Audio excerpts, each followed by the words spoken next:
Welcome to episode 68 of the Valley Sports Talk podcast.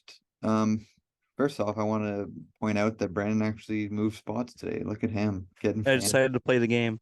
Yeah, I'm literally in a corner. There's a corner. You're just in your basement, I'm assuming. Yep. Basement time. Nobody's home, so it's easier. That makes it easy, yeah. But yeah, we're back for another weekly episode. On today's episode, last night Florida punched their ticket into the Stanley Cup final. They are trying to become the second ever eight seed. Oh, eight seed, even though they're not technically an eight seed, but the lowest rated team in their conference that made the playoffs to win the Stanley Cup. I actually honestly have no idea who the last one was. I think it was LA. Was it LA in 2014? I was actually going to quiz you on this because unless the stat I looked at was wrong, I don't think a lowest seed has ever won the Stanley Cup because I think LA was second last. I think they I think LA LA was. LA was eighth in the West, Yeah, that's what I but mean. in They're but like, yeah, but 15th in playoffs. Florida will become the lowest seed points wise, I think. But LA was technically the last seed in the West whenever they won it, but there was an East team Yeah. lower than them in 2014 or something like that. So sorry, I just screwed over one of your quiz questions. Well, no, Uh, no, I can still ask it. So Florida is the lowest of the 16 teams to make playoffs mhm. to they were the lowest, so and they're in the Stanley Cup. Do you know the other two teams in NHL history to be the 16th team and move on to the finals? No, I don't even have a guess to be honest. Was one LA? No, because LA was last in their con in the They weren't the West, but 16th technically seed though. 15th. They are all post 2015. There's only two other ones. Oh, did the Habs count? The Habs count. Okay. They are one of them. There's one more. Nashville? Nashville when they played When they Pittsburgh. played Pittsburgh, yeah, yeah, okay. They were the lowest in the so the If you did lowest if you didn't give me that hint, I don't know if I would have really thought of that. I mean, I didn't think. I would have got Montreal, but when I saw Nashville, that kind of surprised me. Yeah, But I was watching so a they've video never the other won the day Stanley about Cup. I was Lowest watching a seeds video never. the other day about like miracle runs, and Nashville's one of them. So actually that reminds me of that. Hmm. Florida swept the Hurricanes, which we can talk about in a bit. You were wrong on that one, but Once again. it seems like they'll be flipped on the other one unless Dallas pulls off a miraculous comeback. I believe that game's tonight. So by the time you guys are watching this, the Stanley Cup final matchup could be set if Dallas gets swept by Vegas. After that, we're going to get into a bit. There's been a lot of talk since last episode. Kyle Dubas was let go. He was fired actually by Brendan Shanahan. A lot of sort of stuff came out, a lot of stuff not real that doesn't really look good on Shanahan. I don't know if you agree, but stuff that sort of makes Shanahan look like a pretty crappy person, or not crappy person, but like a unloyal. What is he? The president of hockey operations? Is that what he is in Yeah. Toronto? Hmm. But yeah, and Yeah. then Dubas, and then we'll talk about it later. Dubas's next steps and what he's doing now. But yeah, we'll jump in. Florida sweeps the Hurricanes. What are your initial thoughts? My initial thoughts are um it was a lot closer of a series, obviously. Every single game was a one goal game. So Florida really only scored four more goals than Carolina. But all props to Florida. They looked really good. Bobrovsky was amazing once again. Ever Bobrovsky in this playoffs is 11-1. He came in once they were down 3-1 against Boston, won three straight against Boston, won four of five against Toronto, and swept Carolina. So against the three hardest teams in the East, I would say, I don't know if you would agree with that, but in my opinion, the three hardest teams in the East, he has gone 11-1 against, and this is playoff hockey, which is Yeah, crazy. He's old, so this break is going to be huge for him. Obviously, if you're a Florida fan, you want the other series to go seven to give Bob that break. But they're firing on all cylinders. Their big guys are scoring when it counts. Matthew Tkachuk can't stop scoring game-winning goals, and everything's clicking for him. yeah. I think I mentioned that last week that if Florida wanted to make the playoffs or the Stanley Cup, they literally had to go through, in my opinion, the top three best teams in the East, being Boston, Toronto, and now they just got through the Hurricanes. Um, I could be wrong, but I'm pretty sure I said that last week. Um, Probably. but yeah, definitely a rest does help Bobrovsky. I actually think too long of a rest might hinder the not the Hurricanes, the Panthers. I don't know. They seem like one of those teams that doesn't really need a rest. Like they're coming off a 7 game, and then they only made it to 5 against Toronto, and they had a bit of a rest. But I think that too much of a rest might sort of get them off their sort of not get them off their game, but I don't know. I just have one of those feelings that it might hurt them more than help them. Yeah, that could definitely be the case. I was just talking about Bobrovsky in general, but I would agree with you. I think for Bobrovsky's sake, it would be good if it goes long, but for Florida, everything's just working well for him. They probably want to get back on the ice tomorrow, to be honest with you. But Probably. I mean, we'll see. It might end up being that way with the other series. So, Very true. Um, we'll talk about this, but right now, is your Conn Smythe pick? oh, it's easily Bobrovsky, I think. I don't know how you'd I don't know if argue it's against as easy that. as you think. I think Tuchuk's making his case. He's definitely making a case, but I mean, just because if you're looking at all playoffs, like Kachuk had an amazing series this series, and he looked amazing against Boston, but he didn't score against Toronto. I think he only had 2 assists in that series, so that might hurt him a little bit. Where Bobrovsky's looked good the entire. Well, he's 11-1. Like I'm no nothing against Kachuk, but 11-1 when you're down 3-1 in the series and playing the 3 hardest teams. That's going to be tough to beat. If like I agree, Kachuk's having an unreal playoffs, but every time, like even if you just talk to like your uncle or your dad about Florida, the first thing they say is Bobrovsky. So I think 100%. it's him for sure for me.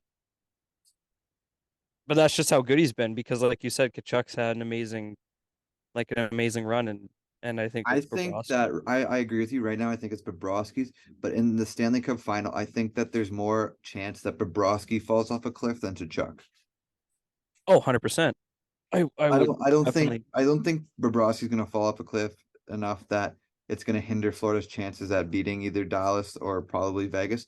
But I think if we're basing it off the two, I think that if we're gonna go with like more steady play, I think Tkachuk has a better chance of staying steady than Bobrovsky. I think at any point Bobrovsky could just absolutely blow up and go back to whatever he used to be before these playoffs. Like he wasn't I even the would agree. second goalie coming into the playoffs. They had a third string, they had an AHL starter for most of his career starting the playoffs. Like that's got to say some. And then I know I'm not saying that he's not playing well right now. He's playing out of his mind. He's playing like Vezina Bobrovsky from 2018, whenever the heck he won the Vezina. But I think he can fall off a cliff and go back to the mid caliber Bobrovsky. I think Chuck, like right now, like even off his regular season, he's a Hart Trophy finals for a reason. He's not slowing down in these playoffs.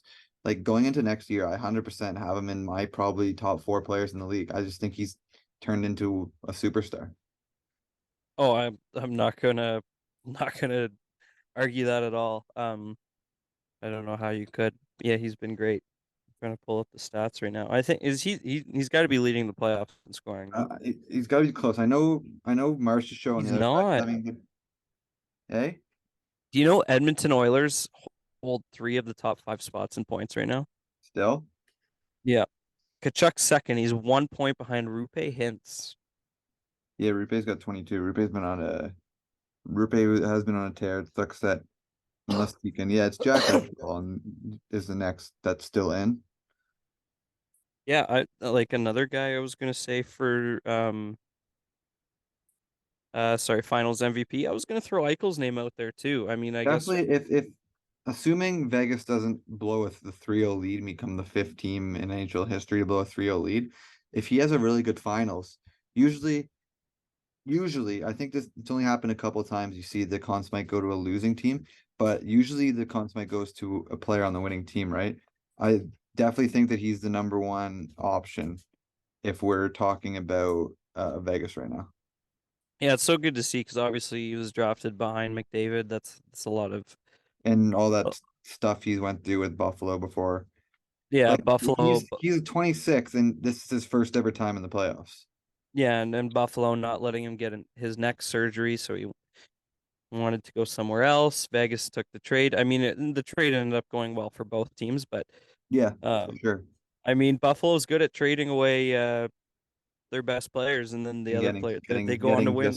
getting some players that'll help them win too. Yeah. But like I'm saying, they traded O'Reilly, and then O'Reilly won a cup in his first full year in St. Louis, and now Eichel might do the same. So Very true. Yeah, I going back to Eichel, I think he's like one of like five players to play 500 career games before he plays his first ever career playoff game. 100%, yeah, it's crazy. I guess Yeah, shifting to that series, go ahead. Yeah. my question to you is, do you think Vegas is outplaying? The answer to this is going to be yes to both of them, but sorry. Oh my God, which one to you is more important? Vegas is just like outplaying Dallas in about every category, but Dallas is also hurting themselves in Yeah, many I was different literally about ways. to say that whenever you started saying that Vegas is hurting themselves, I thought if Vegas is outplaying them, I was literally gonna say, I think that Dallas started shooting themselves in the foot.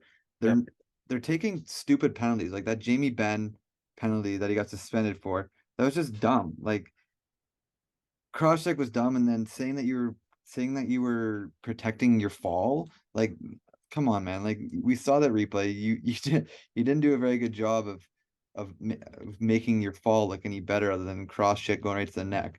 I just think that Dallas is putting themselves in a hole, and like they were down 2-0, 3-0 before the 10-minute mark in the first period last game. And all three goals were on power plays. Like they're not helping themselves out. I don't think that they're gonna get swept. I think they're gonna win tonight. Um, but I think that this would have been a completely different series if they didn't hurt themselves.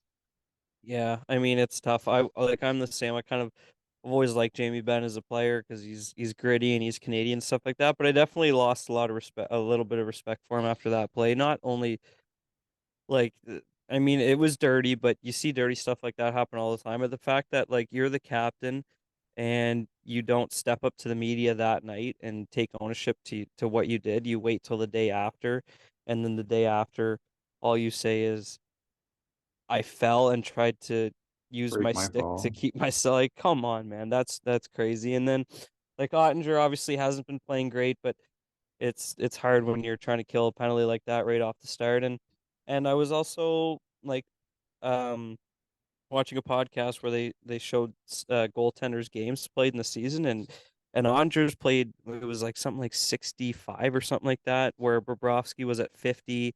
Like, just talking about goalies still in the playoffs. Aiden Hill played You think 20 he's sort of getting games. like burnt out sort of? 100%. I think he's burnt out. I think you see in the NHL now, like if you can do like a 55, whatever the other number would be, like 33 or whatever, 30 something, whatever, split, like I don't think It'd you be want your goalie 27. playing. If a goalie plays Yeah, 55 games, it'd be 27. I think that's a perfect mix. I don't think you want your goalie playing much more than 55 games at the most. No. Like, I watched the thing where, yeah, so Andrew's at like 60 something, Bobrovsky's near 50, Hill's at 20, and Freddie Anderson's in the 30s. Like, and all Anderson three of was those hurt for a lot of the goalies, year. yeah, so I mean, fair Here's enough, but another also thing. you had Ranta, so probably would have been split regardless. True. Here's another thing. If Vegas were assuming Vegas moves on, if Logan Thompson's healthy, do you start him in the finals or do you roll with Aiden No, Hill? No? no, I'm going with Hill. He's been great. I mean, unless he has a stinker, or even if he has a stinker, I would Go have to back hold to him? out. Yeah, I would have to. He would have to play bad 2 games in a row for me to switch him. I Very can't fair. I can't see how, like, it, goalie's such an important position in the playoffs. Like, it's obviously, but it's heightened more than the regular season, and it doesn't matter if it's your all-star or your backup. You got to play whoever hot, and Aiden Hill's proven that he shouldn't be taken out, so I wouldn't be. Very fair. I'd consider it. I don't know. Vegas is a iffy goalie, and I know Logan Thompson's been hurt for a while and it'd be his first game back in like 2 months, but I don't know. It'd be a toss up for me. But anyways, moving on to a little bit of front office talk. After we released our podcast, Kyle Dubas was relieved of his duties by Brendan Shanahan after stating in his final wrap up presser that it's either Toronto or nowhere. What was your first react? Like you're a Leafs fan, obviously. I'm not a Leafs fan, so I want to get your thoughts about his firing and sort of how it came upon, and then what we sort of learned after about how Shanahan went ahead with the firing.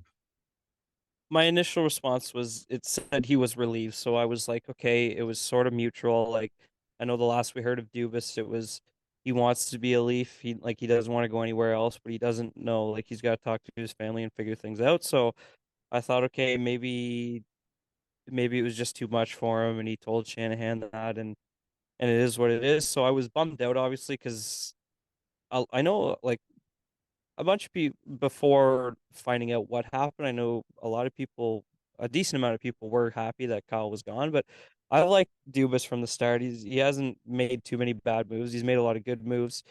It wasn't his fault they lost. He stacked the roster this year, and so I was kind of upset, but I understood.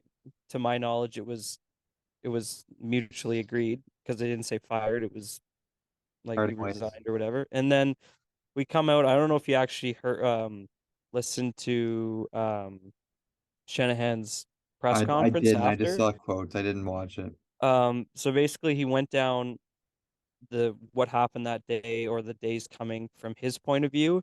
And to sum it up, because I don't have quotes and stuff in front of me, he basically said he liked the work Kyle Dubas has done the last 5 years. He told Kyle after the deadline that he thought he did a really good deadline. He wants to sign him. After the playoffs, the day after, he said, Kyle, I still want to sign you. I'm going to make a contract up for you. Here we go. Kyle Dubas was okay with it. Um, I guess they had a talk once. Shanahan physically gave Dubas a contract for Dubas and his agent to look over, and then Dubas said, okay. He said exactly what he said in his press conference. I still want to be a Leaf. I just have to talk to my family. This is what this is what Shanahan said Dubas told him. So he said that, and then he goes on to the press conference, says exactly what he just told Shanahan. And because he said it in a press conference, Shanahan said in his drive home that he had different thoughts. Like he was fine when he told him in person, but when he said the exact same thing at a press conference, he had second thoughts, which makes no sense to me. And I guess they talked the day after, and um, Dubas uh basically they gave a counter contract and said, "Here I'm ready to be a Leaf. I talked to my family. I want to be a Leaf. Let's get this done." Need more money. And Shanahan said no. So, And then I, fired him. yeah. So I mean, I don't get it. I obviously just by hearing that, not a. I don't like what Shanahan did, but I mean, we haven't. I mean, Dubas hasn't. He made like a little speech there at like he posted on Twitter, but he didn't really say his side of the story. So I mean, there's two sides to every story. So, I mean, I'm sure both sides are a little bit at fault, but just from what we've heard, it doesn't look good for Shanahan. And now the Leafs are in from the Leafs are in a rush. I mean, they had to make those trades, which Dubas did say after the playoffs. He said he was willing to make the trades. So you were already in a rush there, and now you have to add finding a general manager to that rush. I think the Leafs are going to go into next season with Austin Matthews not having a contract. So that's what I was And to get just onto this, but I've seen a lot of things that now that Dubas has been let go, I think people are saying or people are reporting that it's going to be a lot harder to sign Matthews because Matthews trusted Dubas and like he had Dubas had the trust in his players, and I don't know if you think that that's going to change Matthews' decision, like not decision, but like it's going to be harder to sign him. Is he going to ask for more money, or like what are your sort of thoughts on the Matthews situation now? that's definitely something I thought about, but after watching a couple podcasts and people that are pretty reliable resources, they've said that the Dubas signing shouldn't won't affect Matthews in any way. The only thing it will affect is if Dubas was there, Matthews there was a greater chance of Matthews signing before July 1st. So you can at least, as a Leafs fan, go into next year knowing you might not lose Matthews for nothing. Where now they're saying there is pretty much a 0% chance Matthews is going to sign before July 1st. So as a Leafs fan, we're going into next season knowing No, Austin Matthews could possibly leave for nothing, which is scary kind of times for Toronto. Not scary, but weird times. I'll say weird. 100%. Um, so yeah, so Dubas obviously let go. says that it's either Toronto or he's taking a year off. And then we get hearings that Pittsburgh, my favorite team, Pittsburgh, requested permission to speak with him. They got permission, and then later, 2 days ago, we got reports that Dubas was seen in Pittsburgh, meeting with Fenway Sports, which own Pittsburgh, and we also then find out that Sidney Crosby was part of these talks. Do you think Dubas sort of had a change in plans, or do you think he's just sort of hearing it out and then going obviously back to talk to his family and see what that happens? I don't think Dewis had a change of plans. I think, like he said Leafs or nothing. But at his intentions from everything we heard, he wanted to be a Leaf. And I mean, once you get fired, it's like your word before that. It's not that it means nothing, but it doesn't matter anymore. Like if I'm working at the golf course and I say I'm either going back to the golf course or I'm taking a year off, and they just say, you know what, no, you're done. Well, I might decide, hey, I actually like want money, so I'm gonna go look for another job, even though I said I wasn't going to, because we were in agreement that you guys were gonna be okay with me coming back, or I was just gonna take a year off, you know? And Yeah, they said no. So if I'm Dubas, I'm listening to every single which team's offering, and especially Pittsburgh, like and well, Fenway Sports. That's a huge market, and Pittsburgh doesn't have a president. So I'm hearing Dubas could be the president and the general manager of Pittsburgh, I've heard that too. which is basically so. I guess to go back from what I was saying about the Shanahan story, the contract Dubas gave back to Shanahan so the way the Leafs worked is Dubas had to make a plan or whatever. Like if he was going to make a trade, he had to think of the trade, make the trade with the other team. Before it was finalized, he would have to go to Shanahan, who would have to go to the higher ups. The higher ups would go back to Shanahan. Shanahan would go to Dubas. Where Dubas in most other NHL teams, it's the general manager goes straight up to the higher ups. Higher ups go straight back to him, or they have enough trust in the GM where he just makes a trade by himself. Where that doesn't happen in Toronto, Dubas wasn't a fan of that. He was okay with Shanahan still being part of the management core, but he wanted just to be able to go to the higher ups Yeah, he himself. wants full control himself. And Shanahan said no. So if you're Kyle Dubas and you can go to Pittsburgh and be the president and the GM and not have to go through anybody but yourself in Fenway Sports, I got like take it, man. Get on that roster. Yeah, going back before I get into like the part about if I think Dubas will come to Pittsburgh. The part about him saying that he's got to talk to his family. I think that if his contract just runs out and Toronto doesn't give him a new contract, I think he takes that year off. The Me fact that too. he got fired, I think puts a little fuels his fire a bit to maybe want to go back. And Pittsburgh's an Eastern Conference team, so they would be necessarily possibly playoffs. Pittsburgh is still a competitive team. They were right on the cusp of making the playoffs this year. Obviously, Toronto is a very competitive team. There's that sort of fuel the fire of, can I get paid, not payback, but can I make them regret this? Can I make Pittsburgh into a better team? You still have Crosby, Malkin, Letang. You still have good players in Pittsburgh that can compete to win a cup. If I get a couple pieces, can I challenge this Toronto team and make them sort of regret not picking up my contract and firing me? Does that sort of light a fuel underneath Dubas? I totally think so. And I mean, it should show the Leafs that they made a mistake because Toronto's a huge market. Big moves need to be made, and Dubas is willing to make them, and you don't re-sign him. Basically saying to Dubas without saying to Dubas that you don't think he's capable of making the big moves. Well, Pittsburgh and especially Fenway Sports is just as big of a market, and they're talking to Dubas. Like I heard like a week ago, Pittsburgh was pretty dead set on who they were going to have as their general manager, I saw that too. Yes, and and then this stuff happens, and Dubas is they're one of them.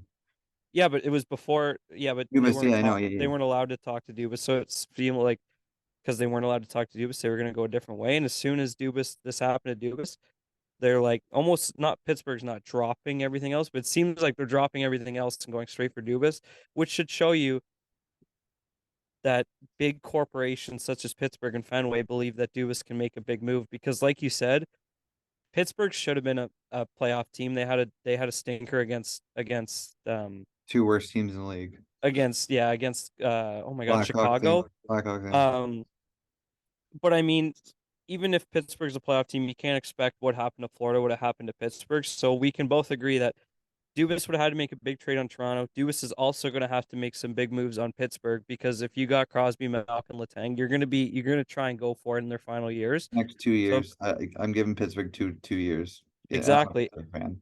And to be a contender, their big moves are going to happen in Pittsburgh too. And Pittsburgh believes wholeheartedly Dubas can do that, and Toronto didn't.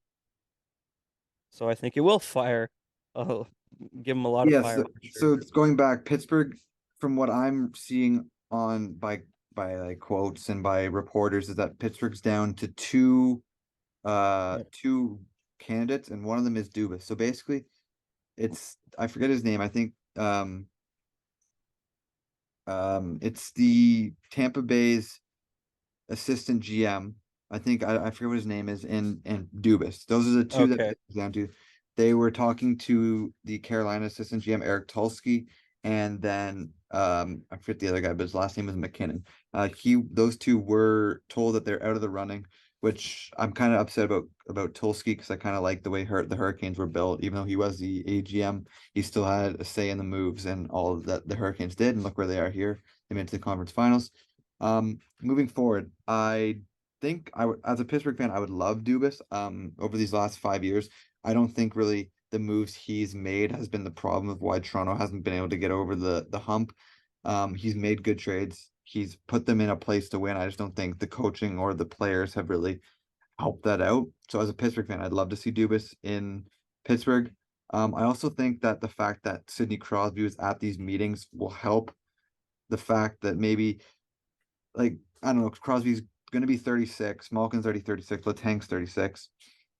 These are guys that are veterans in this league, and having a player the caliber and pedigree of Crosby being at this meeting just shows what the Pittsburgh sort of organization and FSG is built around. I'm not sure if you agree with maybe Crosby being at the meetings will I love it. make yeah, like I don't know, I don't think that it'll necessarily will like helps Dubas sign, but I think it's just a good look if on the Pittsburgh and the Pittsburgh organization.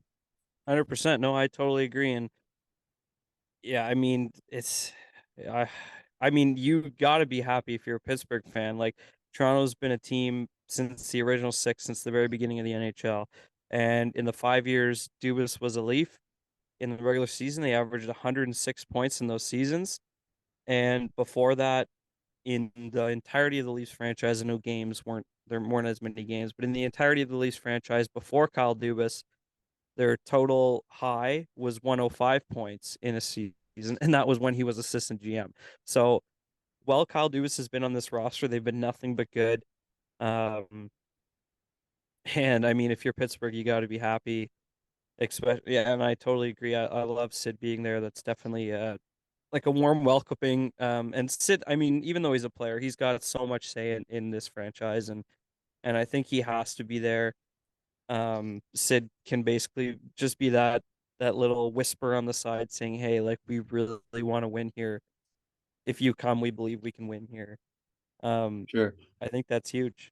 Yeah, and back before we run out of time, and you can jump into your little quiz. I'll say one more thing. The part about the GM and general and president of hockey operations, I've heard that Pittsburgh might just go without a president of hockey operations, which means that Dubas would just have that full control, like you said, like he wanted, like how.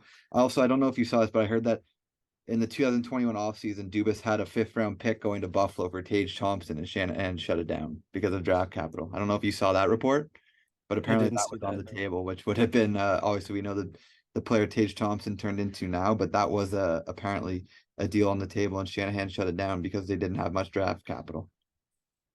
I did not hear that. No, but I mean, it wouldn't surprise me. I feel like that's the problem you run into when you have a president that when you got so many people you got to go through. Where, like you said, now Dubas, if he does sign with Pittsburgh, it's Pittsburgh front off Fenway.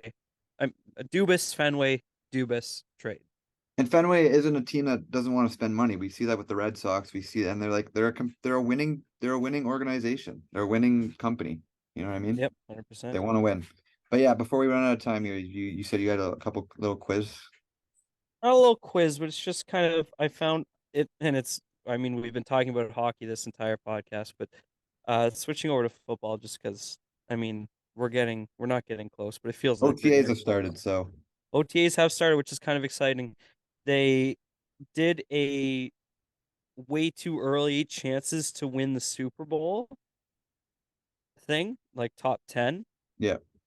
And I just want to see in the last whatever couple minutes if you can get the top 10. The I feel 10. like the top. Okay, in no particular order. Try and go particular order if you Okay, can to make one it harder. Chiefs. The one is the Eagles at 14% to They, win they, to that's win weird the because they have the Super hardest Bowl. schedule. Yeah. 14%. Okay, Eagles won.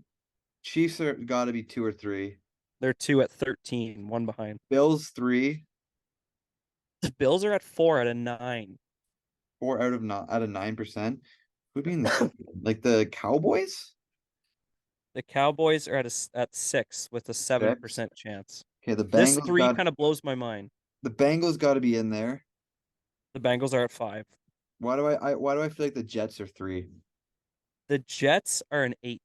8? You're Who's at still 3? you haven't gotten one wrong yet though. Who's at 3? Are the Ravens in there? The Ravens are 9. Okay. I'm gonna be I'm pretty. missing one team. You said 3 surprising, so I'm trying to think of like You've named 7 teams. You've got all 7. You're missing 7. 3 So teams. I got 3 left. I got 3, 8, and 10. 3, 7, and 10. 3, 7, and 10.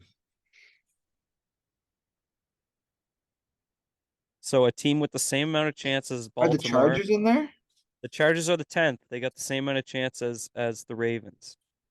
So I got 7 and 3. Who am I missing for 3? 7 and 3. 7 also surprises me. Has a better chance than the Jets, the Ravens, and the Chargers to win the Super Bowl, according to this post from ESPN. Both NFC teams.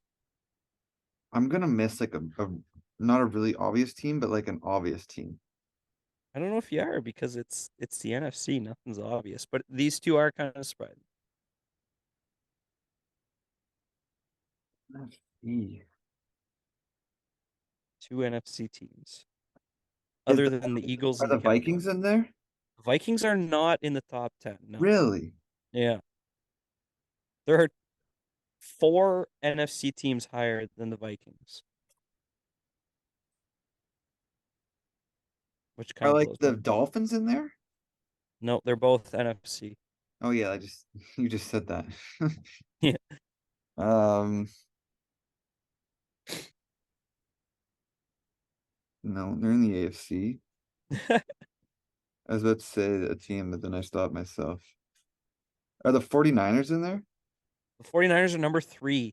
Okay. Have a higher I chance can than see the that. Bills, the Bengals, but they don't even know who's starting a quarterback yet. I But I don't mean, know about 3, but definitely top 6. They just I have would put no, they're definitely in the top 10, just 3 above the above the Bills, Bills, and yeah. it is surprising to me. And the last team is probably the most surprising on this list for me, just because of where they're placed. Are the Seahawks? Is it the Seahawks? No, No. hold Did on a this sec. team make the playoffs last year?